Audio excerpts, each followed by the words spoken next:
Welcome to Thoughts on Thursday. It's Reverend Miller and Stuart Holmes. We're glad that you have come to join us as we discuss our upcoming worship service for this Sunday, either in person at 10 a.m. or live on YouTube, and then later in the day on Facebook. This is our time where we just talk about worship a little bit, and a lot of times I'll talk specifically about what's coming for Sunday. Today I'm going to talk a little bit in general about worship and some of the things we've been doing, even thoughts on Thursday. But here's a scripture passage, Psalm 96, which I think is going to be our call to worship in 3 Sundays. Oh, sing to the Lord a new song. Sing to the Lord all the earth. Sing to the Lord, bless his name. Tell of his salvation from day to day. It's a beautiful psalm that we love. Oh, sing a new song to the Lord. However, Stuart, have you ever sang a new song? It's difficult, right? Oh, that new song. Yes. It's easier for some to sing an old song. Yes. You know, and I have a music director who just tells me, that first hymn better be a good old standard to get everyone prepared. Don't throw a new one at the beginning. Got to get the fires going. Yes. In the furnace. Yeah. So to sing a new song is difficult. If you sing hymns or songs that you get into a rhythm, all the feelings that you've had in the past, they come back. A new song, you have to kind of figure out how it goes.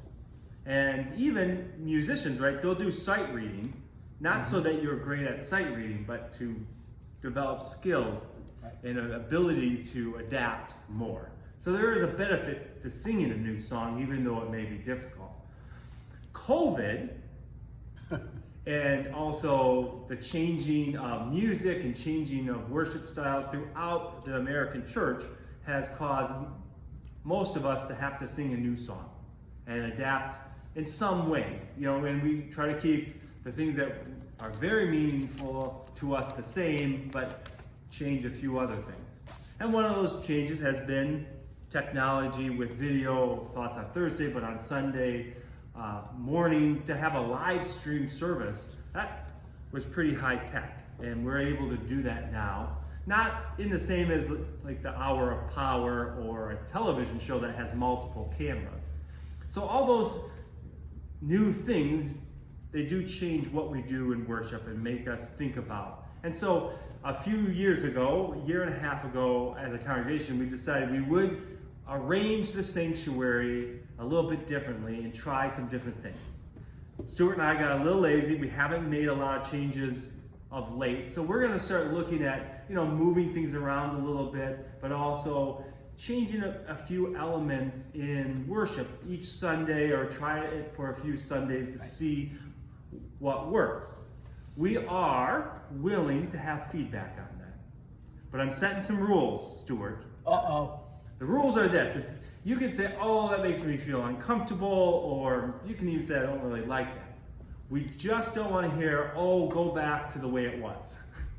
Because we're not doing that. We're singing a new song. And so if you want to engage in that and give us feedback, but don't ask for the way it used to be, because we're trying some new things and we want to bring you along and have you be a part of that.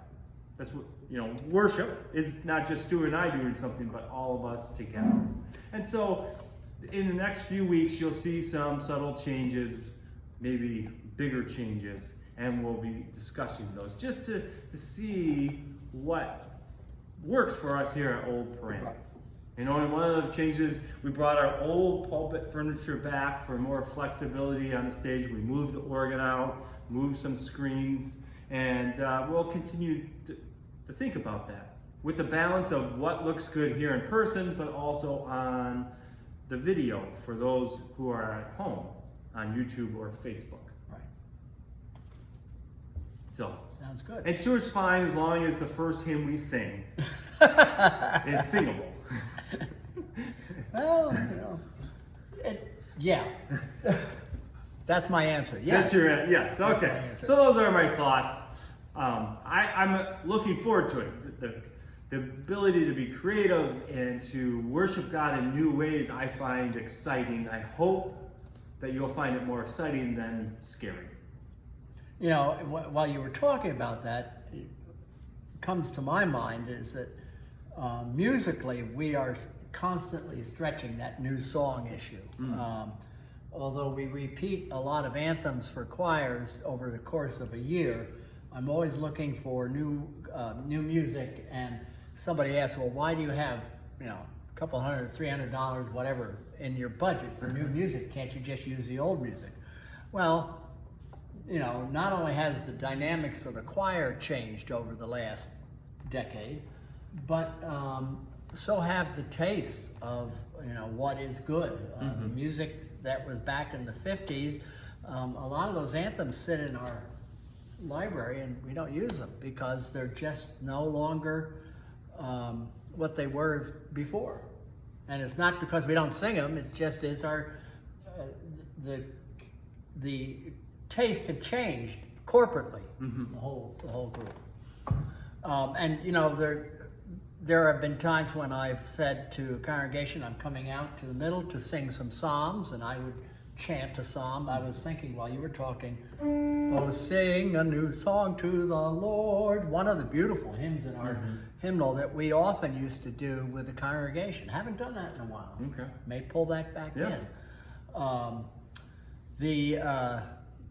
And stretching the music, helping the congregation understand the organ music, rather than the organist hiding back in a corner and playing something to cover up the noise out in front. So, you know, my job is partially to help bring people along and say, oh yeah, that's why we're doing this.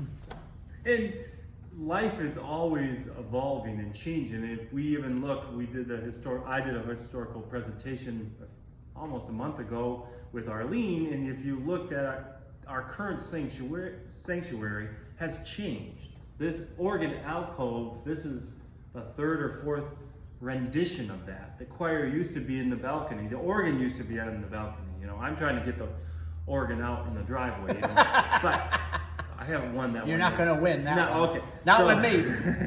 So there was never a sense that this space stayed the same forever. Right. And how do you work within those constraints? We're not going to tear this building down, even though they almost did. We're not going to. We're going to preserve it.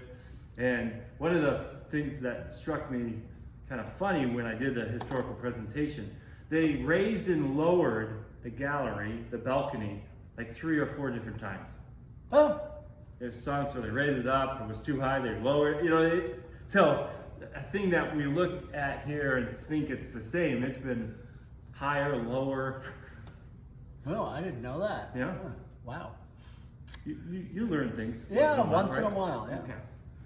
So along those lines that I spoke about a minute ago, the prelude and postlude this Sunday is based on Mendelssohn's Sonata Number 6. Mendelssohn wrote 6 sonatas, a couple of which are based on choral tunes. And this Sunday, the choral tune for Sonata Number 6 is Our Father in Heaven, hymn number 590, I think, in our hymnal.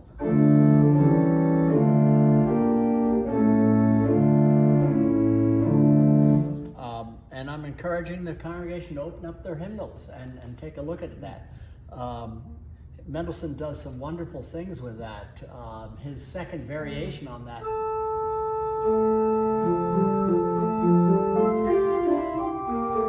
I've got the wrong stops on. So let me try. New song, new stops.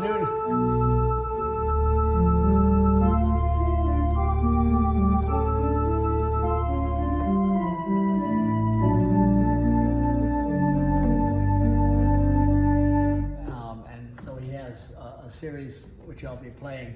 I'm going to cut out, in the interest of time, the last variation, and then the postlude is one of his nice, really intriguing toccatas, and it is a fast moving. I'll play that at the end of this tape. But again, it's a variation.